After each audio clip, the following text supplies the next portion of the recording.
The investigation of crude oil theft continues despite Parliament observing its annual recess, as a special committee of the House of Representatives meets with government agencies. The Niger Delta produces the bulk of the country's crude and also houses illegal refineries and oil thieves. This may sound funny, but it's genuine. You give out crude oil that sustains Nigeria's economy in your own backyard, and yet you sleep in hunger.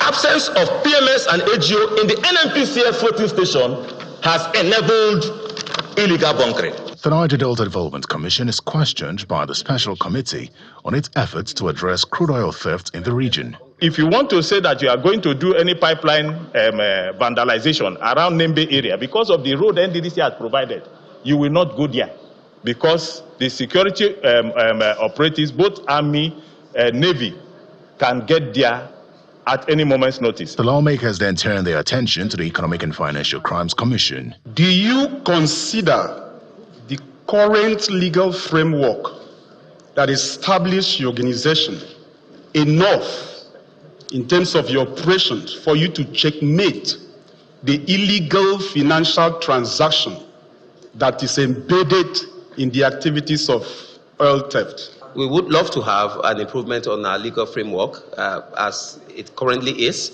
There are cases that, oil theft cases that have gone on for over 10 years, some much longer than that, and then sometimes again, from the Court of First Instance, you see it running to appeal and then Court of Appeal and then to Supreme Court, So this also affects a lot in conclusion of the cases. Are there any plans to incorporate more advanced surveillance technology and monitoring systems at the EFCC to curb this menace of crude oil theft? We're dealing with offenders. Definitely we cannot just tell them the solutions or rather the softwares that we're using.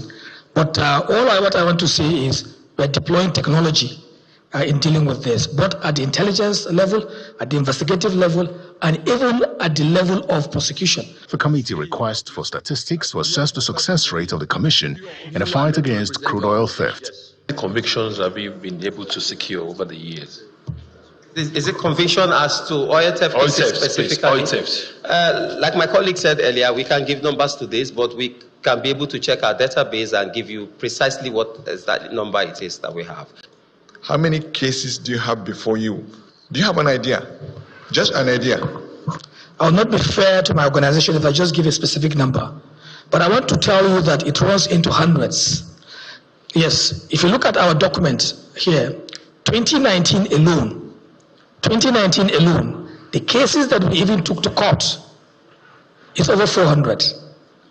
So 2022, the records are also here too. They are running up to 200 and something. In the Commission's view, do you think there is need for a special court for EFCC to deal with this case? Yes or no? Yes or no? Yes, I believe so. Thank you. As investigations continue, submissions are also received from other government agencies, and the committee vows to address the menace of crude oil theft once and for all.